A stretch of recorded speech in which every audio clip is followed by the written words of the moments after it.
আসসালামু আলাইকুম। কর্ণফুলী কলেজ সরকারি কলেজ কলেজের একাদশ শ্রেণীর ব্যবসা শিক্ষা শাখার শিক্ষার্থীদের শুভেচ্ছা। আশা করি ভালো আছো।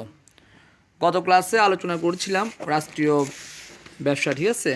মূলত ক্লাসটি হচ্ছে দ্বাদশ শ্রেণীর জন্যে, তবে যারা একাদশ প্রথম বর্ষে তোমরাও খেয়াল করো, তোমাদের অধ্যায়টি আছে আর চার পাঁচ অধ্যায় পর তোমাদের দ্বিতীয় অধ্যায় আলোচনা করছি, ঠিক আছে। আর কয়েকটা অধ্যায় পর এই বিষয়ে আসবে, তখন তোমরাও খেয়াল করো, দুইবার আলোচনা হবে, ঠিক আছে।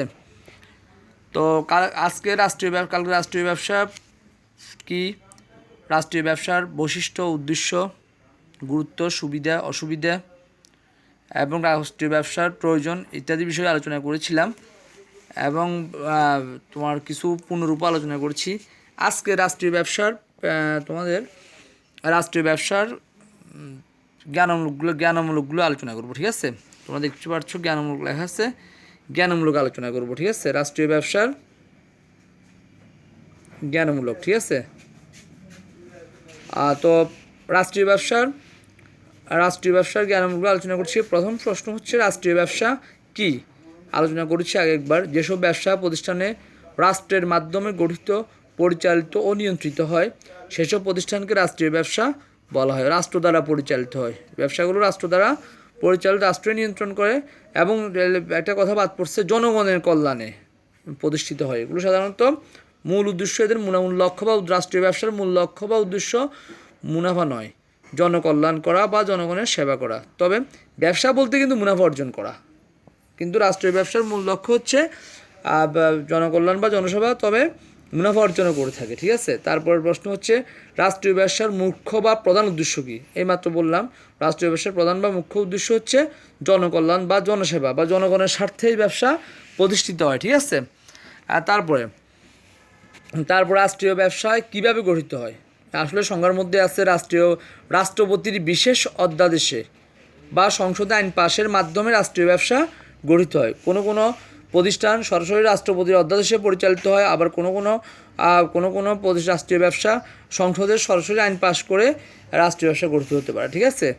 রাষ্ট্রীয় ব্যবসার কমপক্ষে কত ভাগ মালিকানা সরকারের থাকতে হয়। আর রাষ্ট্রীয় ব্যবসা কমপক্ষে 51 ভাগ মালিকানা সরকারের থাকতে হবে, ঠিক আছে। তার বাকি 49% প্রাইভেটাইজেশন অর্থাৎ ব্যক্তি মালিকানা থাকতে পারে। আবার পুরোপুরি রাষ্ট্রের পরিচালনাধীন হতে পারে। বেশিরভাগ ব্যবসায় কিন্তু পুরোপুরি রাষ্ট্রের পরিচালনাধীন। সুষম উন্নয়ন কি।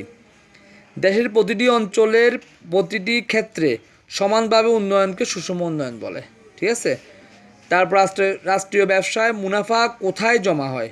এটা খুবই সাধারণ প্রশ্ন। রাষ্ট্রীয় কোষাগারে, তোমরা জানো রাষ্ট্রীয় ব্যবসায় মুনাফা রাষ্ট্রীয় কোষাগারে জমা হবে, খরচ বা অন্যান্য কিছু বাদ দিয়ে রাষ্ট্রীয় কোষাগারে জমা হবে, ঠিক আছে। তারপরে কালকে আলোচনা করেছিলাম ওয়াসা কি, ওয়াসার পুনরূপ কি। ওয়াসার পুনরূপ হচ্ছে water supply, WASA, water supply and sewerage authority, অর্থাৎ পানি সরবরাহ কর্তৃপক্ষ, ঠিক, অর্থাৎ পানি সরবরাহ ও পয়ঃনিষ্কাশন কর্তৃপক্ষ, সোয়ারেজ, ঠিক আছে। বাংলাদেশের মেট্রোপলিটন শহরগুলোতে পানি সরবরাহ ও পয়ঃনিষ্কাশন সুবিধা পালনকারী সরকারি মালিকানায় প্রতিষ্ঠিত ও পরিচালিত প্রতিষ্ঠানের নাম হচ্ছে ওয়াসা। অর্থাৎ তারা সাধারণত সিটি শহরগুলোতে বা মেট্রোপলিটন শহরগুলোতে পানি সরবরাহ করে। তারপরে বাংলাদেশ রেলওয়ে গিয়ে, এটা তো তোমরা জানো, রেল যোগাযোগ ব্যবস্থার জন্য সাশ্রয়ী মূল্যে যাত্রীদের মালামাল এবং সেবা দেওয়া হয়, পরিবহন সুবিধা দেওয়া হয়, তাকে বাংলাদেশ রেলওয়ে বলে। এটা খুবই সাধারণ প্রশ্ন। এইসব প্রশ্ন ভাষাগতভাবে গোছায় লিখতে পারলে নিজেই বলা যায়। বাংলাদেশ রেল যোগাযোগ বলতে রেল যোগাযোগ ব্যবস্থায় সাশ্রয়ী মূল্যে কম দামে, সাধারণত রেলের ভাড়া অন্যান্য বাস বা অন্যান্য পরিবহন চেয়ে সবচেয়ে কম হয়, কম মূল্যে যাত্রীদের ও মালামাল পরিবহন সুবিধা দেওয়ার জন্য সরকারি মালিকানায় প্রতিষ্ঠান পরিচালিত হয়, তাকে রেলওয়ে বলে, ঠিক আছে। রেলওয়ে কয়টি জোনে বিভক্ত, এটা একটা আলাদা প্রশ্ন, তারপরেও বলছি। রেলওয়ে দুটি জোনে বিভক্ত, উত্তর ও দক্ষিণ জোন। তারপরে প্রশ্ন, ডাক বিভাগের মূল কাজ কী, ঠিক আছে। জনগণকে ডায়ের, তো তোমরা বুঝতে পারতেছো, জনগণের ডাক সংশ্লিষ্ট পণ্য ও সেবা পৌঁছে দেওয়া। রেল যোগাযোগ কি, রেল পরিবহনের মাধ্যমে জনগণকে যাত্রী সেবা মালামাল, এটা প্রশ্নগুলো হলে আসলে এগুলো কমনসেপ্টমূলক প্রশ্ন, অর্থাৎ প্রশ্নগুলো তোমার একটু খেয়াল করলে তোমার এইসব প্রশ্ন মুখস্থ করার প্রয়োজন হয় না, তুমি একটু খেয়াল করলে নিজেই বলতে পারবা। রেল যোগাযোগ কী, রেলওয়ে কী, তারপরে তোমার ডাক যোগাযোগ কী, ডাক বিভাগ কী, ডাক বিভাগের মূল কাজ কী? তার মূল কাজ হচ্ছে ডাক সংশ্লিষ্ট পণ্য সেবা জনগণের হাতে পৌঁছে দেওয়া, এর মূল কাজ। এটা তোমরা বুঝতেই পারতেছো এটা, ঠিক আছে। এরপরে তোমার বাংলাদেশের ডাক বিভাগ, বাংলাদেশ ডাক বিভাগ কী? ডাক সংশ্লিষ্ট পণ্য সেবা, একটু মাত্র বললাম, প্রতি সরকারের পরিচালনা হয় বলে ডাক সংশ্লিষ্ট ডাক বিভাগ কী? ডাক বিভাগের মূল কাজ কী? একই কথা, সেম একই কথা, শুধু পার্থক্য হচ্ছে একটু কথাটা গোছায় বলা। ডাক সংশ্লিষ্ট পণ্য সেবা জনগণের কাছে পৌঁছে দেওয়াকে পৌঁছে দেওয়া হচ্ছে ডাক বিভাগের কাজ। আর এই কাজগুলো সরকারি মালিকানাধীন প্রতিষ্ঠিত ও পরিচালিত হয় বিধায় তাকে সরকারি ব্যবসা বলে, ঠিক আছে, বা সরকারি ডাক বিভাগ বলে। তারপর তোমার Bangladesh telegraph and telephone board কি? বিটিটিবি, প্রশ্ন হচ্ছে বিটিটিবি, ঠিক আছে।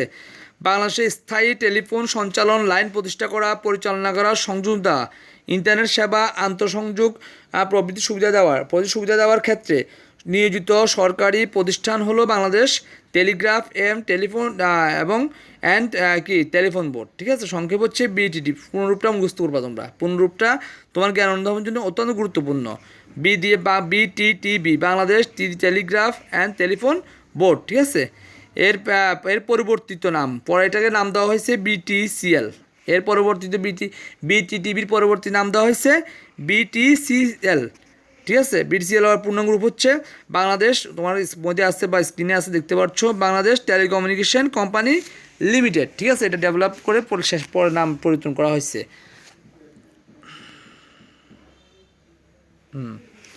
তারপরে তোমার প্রশ্ন হচ্ছে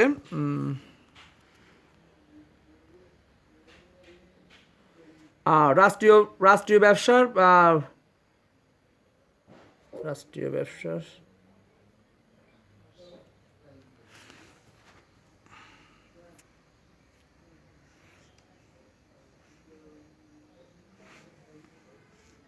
আচ্ছা, ঠিক আছে।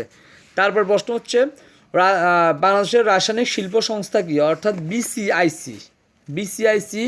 বিসিআইসির পূর্ণরূপ কি? বিসিআইসির পূর্ণরূপ হচ্ছে Bangladesh chemical industry corporation, BCIC পূর্ণরূপ।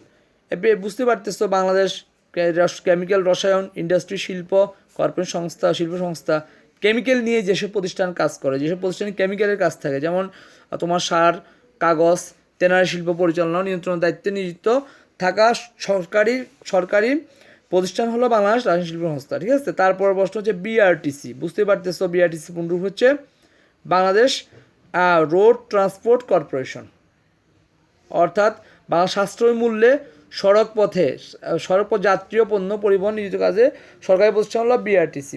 আলাদা বাস আছে, তোমরা অনেক বাসের নাম শুনছো, বিভিন্ন বাস কোম্পানি আছে দূর পথের যাত্রী সেবা দিয়ে থাকে, তার মধ্যে বিআরটিসি তুলনামূলকভাবে ভাড়াও কম, সেবাও ভালো, ঠিক আছে। তারপর হচ্ছে বাংলাদেশ পর্যটন কর্পোরেশন কি? তোমরা বুঝতে পারতেছো, পর্যটন হোটেল, বিভিন্ন পর্যটন শিল্পের উন্নয়ন বিকাশ নেতৃত্ব দেওয়া, মোটেল প্রতিষ্ঠা করা, পরিচালনা করার দায়িত্বে নিয়োজিত সরকারি প্রতিষ্ঠান হলো বাংলাদেশ বিপিসি, সংক্ষেপ হচ্ছে বিপিসি, বাংলাদেশ পর্যটন কর্পোরেশন, ঠিক আছে। এটা কত সালে প্রতিষ্ঠিত হয়েছে? 1973 সালে প্রতিষ্ঠিত হয়েছে, ঠিক আছে। তারপরে তোমার বিএসএফআইসির পূর্ণরূপ কি? Bangladesh sugar and food industry corporation, ঠিক আছে। অর্থাৎ বাংলাদেশ চিনি শিল্প নতুন প্রযুক্তি ব্যবহার করে চিনি উৎপাদনের স্বয়ংসম্পূর্ণ অর্জনে নিয়োজিত রাষ্ট্রীয় সংস্থা হলো বাংলাদেশ চিনি ও খাদ্য। আগে ছিল চিনি শিল্প আলাদা, খাদ্য শিল্প আলাদা, এখন চিনি ও খাদ্য শিল্প একত্র করা হয়েছে, ঠিক আছে। তারপরে সরকারি ও বেসরকারি, এটা গুরুত্বপূর্ণ প্রশ্ন, তোমরা পিপিপি 3P কি? অনেক গুরুত্বপূর্ণ প্রশ্ন। পাবলিক প্রাইভেট পার্টনারশিপ, পিপি হচ্ছে পাবলিক প্রাইভেট পার্টনারশিপ, অর্থাৎ সরকারি বেসরকারি যৌথ অর্থায়নে ও সহযোগিতায় গঠিত পরিচালিত নিয়ন্ত্রিত ব্যবসা প্রতিষ্ঠানকে সরকারি বেসরকারি অংশীদারিত্ব ব্যবসা বলে, পিপি 3P বলে, এটা সাধারণত 3P বলে। সরকারি বেসরকারি যৌথ উদ্যোগে যৌথভাবে গঠিত হয়, ঠিক আছে।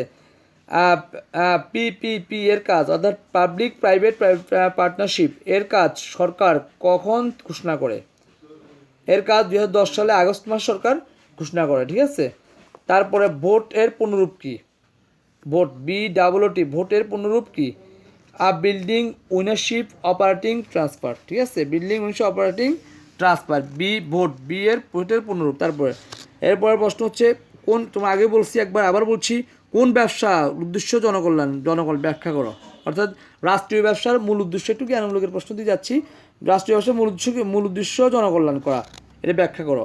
রাষ্ট্রীয় ব্যবসার মূল উদ্দেশ্য জনকল্যাণ করা, এটা আলোচনা করলে আমরা দেখতে পাই যে ব্যবসার মুনাফা অর্জনের জন্য পরিচালিত হয় না, এটা শুধুমাত্র জনকল্যাণ বা জনগণের স্বার্থে পরিচালিত হয় এবং রাষ্ট্রের প্রতিটি ব্যক্তি রাষ্ট্রপতির বিশেষ অধ্যাদেশে বা সংসদ আইন জারি করে, সংসদ আর রাষ্ট্র মানে জনগণ, গণতান্ত্রিক দেশের সংসদ আইন হচ্ছে জনগণের প্রতিষ্ঠান, ঠিক আছে, যাদের মৌলিক নাগরিক সুবিধা পায় তা নিশ্চিত করে, এর মাধ্যমে জনকল্যাণ নিশ্চিত করা সম্ভব। তাই বলা হয় রাষ্ট্রীয় ব্যবসার মূল উদ্দেশ্য হচ্ছে জনকল্যাণ করা। এটা ব্যাখ্যা দিয়ে বললাম আর কি, প্রশ্নগুলো আগেও পড়ছো তোমরা, ঠিক আছে।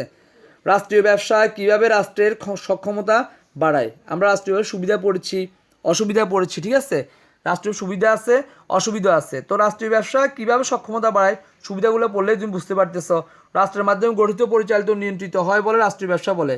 ব্যবসা মুদ্রা, ব্যাংক ব্যবস্থা নিয়ন্ত্রণ, দেশ রক্ষার সাথে জড়িত, পরিচালিত, সর্বোচ্চ কল্যাণ সাধন করতে হয়। এইসব কাজের মাধ্যমে রাষ্ট্রীয় ব্যবসা রাষ্ট্রের সক্ষমতা বাড়াতে পারে, ঠিক আছে।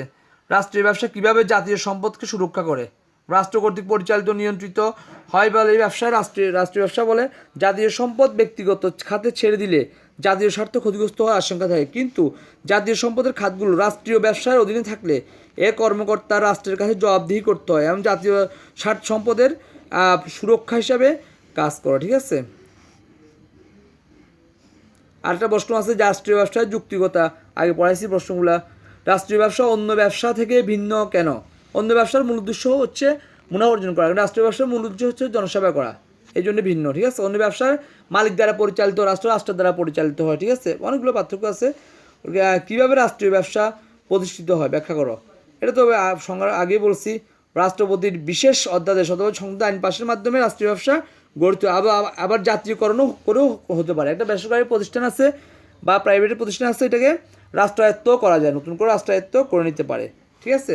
ওয়াসা আলোচনা করছি, কর্মসংস্থান সৃষ্টিতে রাষ্ট্রীয় ব্যবসার ভূমিকা আলোচনা করা। তোমরা জানো, লিখতে পারবা, রাষ্ট্র বৃহদায়তন প্রতিষ্ঠান তৈরি করা অনেক সহজ রাষ্ট্রের জন্য এবং তাতে প্রচুর কর্মসংস্থান সৃষ্টি হতে পারে, ঠিক আছে। তারপরে সুষম শিল্পায়ন, রাষ্ট্র সুষম প্রতিটি জেলা, প্রতিটি অঞ্চলে সুষমভাবে প্রতিষ্ঠান তৈরি করতে পারে। রাষ্ট্রীয় ব্যবসার সবচেয়ে বড় সুবিধা হচ্ছে সম্পদের সুষম বন্টন এবং ব্যক্তি পর্যায়ে, জেলা পর্যায়ে সব ক্ষেত্রে সুষমভাবে কাজ করতে পারে, ঠিক আছে। আবার তোমাদেরকে আবার আলোচনা করেছি পিপিপি কীভাবে ব্যবসা করে। সরকারি বেসরকারি যৌথ অর্থায়ন সহযোগিতা প্রতিষ্ঠিত পরিচালিত ব্যবসাকে পিপি, সরকারি বেসরকারি, প্রাইভেট, সরকারি বেসরকারি, পার্টনারশিপ, অংশীদারিত্ব ভিত্তিক ব্যবসা বা পিপিপি বলে, ঠিক আছে। বৃহদায়তন অবকাঠামো নির্মাণ, হাসপাতাল, শিক্ষা প্রতিষ্ঠান, সেবামূলক গঠনে এরূপ ব্যবস্থা কার্যকর। এতে উভয়ের আর্থিক চাপ কমে। পিপিপি এর মাধ্যমে অবকাঠামো উন্নয়ন হয়, আবার বেসরকারি নিয়োগকারীরাও লাভবান হয়। এই জন্যে পিপিপির ব্যবসা গুরুত্বপূর্ণ, ঠিক আছে। তো আজকে আমি জ্ঞানমূলক অনুদান মোটামুটি আলোচনা করেছি, তোমরা দেখলে বুঝতে পারবা। পরবর্তী আলোচনা হচ্ছে ব্যবসায়িক আইন। আমি পরবর্তী ক্লাসে আলোচনা করব ব্যবসার আইন বা ব্যবসার রাষ্ট্রীয় ব্যবসাতে আলোচনা হয়েছে, সৃজনশীল যদি পারি তাহলে আলোচনা করব, আর নাহলে পরবর্তী অধ্যায়ে আলোচনা ব্যবসায়িক আইনগত দিক বা ব্যবসায় কোন ধরনের আইন, ব্যবসা, বীমা বা ব্যাংক, এসব বিষয় নিয়ে আলোচনা করব, ঠিক আছে। সবাইকে ধন্যবাদ, আসসালামু আলাইকুম।